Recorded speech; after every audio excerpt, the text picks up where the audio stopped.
बनाते हैं। तो यहाँ देखिए दो सवाल है, दोनों सवाल मैं बनाकर बताऊंगी। जब हम भाग बनाते हैं तो दशमलव का प्रयोग कब करते हैं। यहाँ पे क्या है, पहले नंबर का सवाल 17 भागा 8, 17 में 8 से भाग देंगे। अब देखिए सवाल तो हम उतार लिए, 8 से भाग देना है 17 में, तो जब हम 8 से 17 में भाग देंगे तो कितना बार में लगाएंगे, 2 बार में, 8 दूनी 16। अब यहाँ देखिए 2 बार में हम 16 लगाए, 7 में से 6 घटाएंगे तो 1 बचेगा, 1 में से 1 कट गया, यहाँ पे घट के 1 आया। अब देखिए 17 के बाद कोई अंक नहीं है तो हम क्या करेंगे, इस जगह पर अब हम दशमलव का प्रयोग करेंगे। तो यहाँ देखिए भागफल में हम एक दशमलव लगाएंगे, भागफल में देखिए दशमलव लगाए, इसी दशमलव के बदले अब हम हर एक स्टेप में 0 लगाएंगे। तो यहाँ पर 1 तो है, अब यहाँ पर एक 0 लगाएंगे, तो यह कितना बन गया, यह बन गया 10। तो अब देखिए 8 एकम 8 एक बार में लगाएंगे तो भागफल में लिखेंगे 1 और 8 एकम 8 यहाँ पर 8 रखेंगे।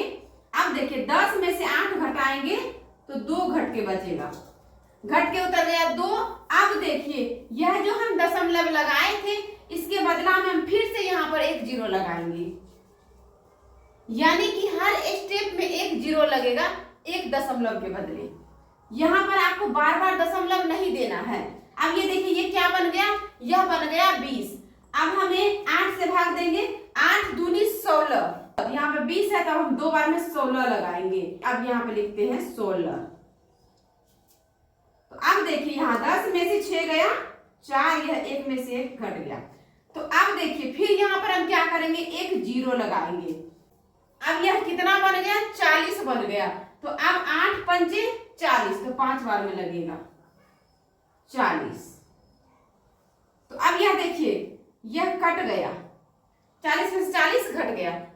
तो दशमलव का प्रयोग हम कब करते हैं, जब हमारा यहाँ पर अंक खत्म हो जाता है और शेष में कुछ अंक बचा हुआ है तो उस जगह पर हम 0 रखने के लिए दशमलव का प्रयोग करते हैं।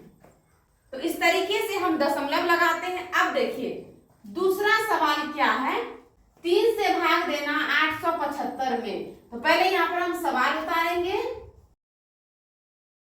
तो अब देखिए 8 में लगाएंगे 3 से भाग, तो 3 दूनी 6, 2 बार में लगाएंगे तो घट के कितना उतर गया, 2।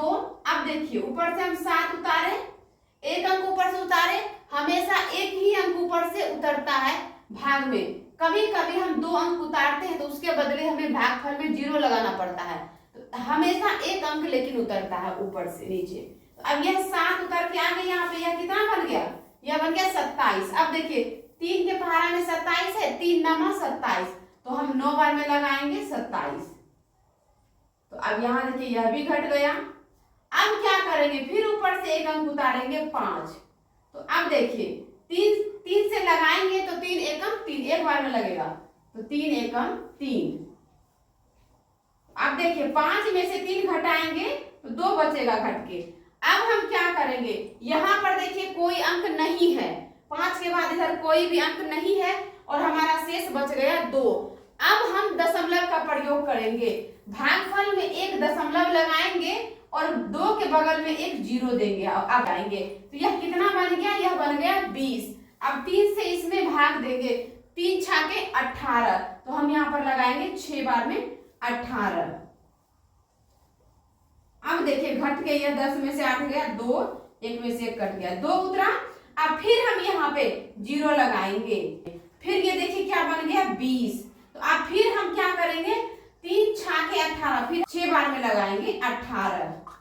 तो फिर देखिए यहाँ पर घट के उतर गया 2। जब हम यहाँ पर 20 में से 18 घटाए तो फिर घट के 2 उतरा, फिर ये 20 बना, फिर हम 18 लगाए, फिर घट के 2 उतरा, बार बार यानी कि एक ही संख्या उतर रहा है और 20 बन जाता है, और हम लगाते भी हैं 6 बार में ही। तो अब हम यहीं पर रुक जाएंगे, इसका मतलब यह बार बार चलते रहेगा, यह कभी नहीं कटेगा।